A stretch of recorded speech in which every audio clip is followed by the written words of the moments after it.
بارگاہ رسالت علیہ السلام میں میرے ساتھ ایک اور واقعہ ہوا صلی اللہ تعالی وسلم. یہ بالکل قدمین شریفین میں میں حاضری دے رہا تھا، تو میرے بالکل پیچھے کوئی صاحب تھے اور وہ تھوڑی بلند آواز سے سلام عرض کر رہے تھے.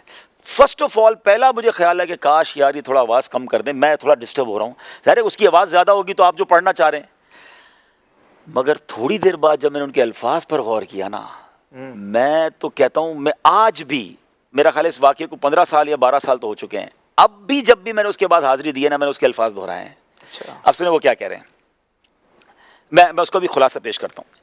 یا رسول اللہ صلی اللہ تعالیٰ علیہ وسلم، میں بہت دور سے آیا ہوں، میں پاکستان کے فلاں گاؤں سے آیا ہوں، اور حضور میرا سلام قبول کر لیجئے، مجھ پر نگاہ رحمت فرمائیے. حضور وہ میرا پڑوسی ہے نا عبدالشکور، حضور اس نے بھی آپ کو سلام کہا ہے، اور اس کا جو بیٹا نہیں ہے جبار، عبد الجبار، اس نے بھی آپ کو سلام کہا ہے.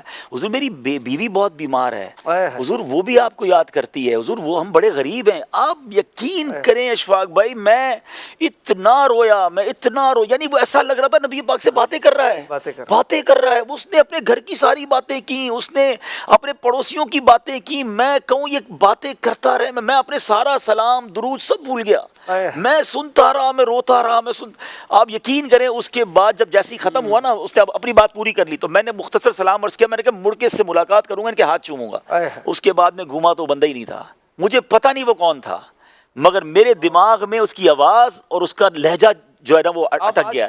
میں آج تک نہیں ملا ہوں اس سے. مگر میں کہتا ہوں کیسے لوگ آتے ہیں، وہ کیسے عرض کرتے ہیں. میں کہوں یار کمال ہے نا. مطلب اس کے بعد میں نے اتنی بار کوشش کی کہ میں وہ انداز اختیار کروں، حضور سے اس انداز میں بات کروں.